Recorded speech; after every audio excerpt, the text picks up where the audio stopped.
எதுக்கு எத்தி விடுற? இது ஃபுட்பால் கிடையாது வருன்னு, பேஸ்கெட் பால்.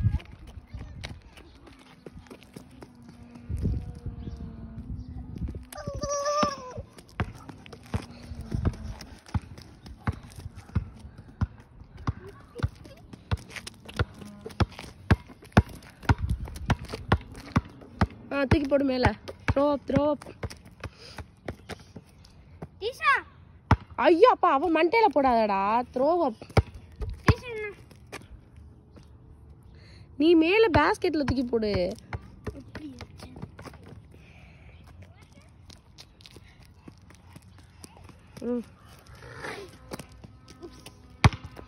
ஓ மிஸ் ஆயிடுச்சு. ஹே Diksha, don't run.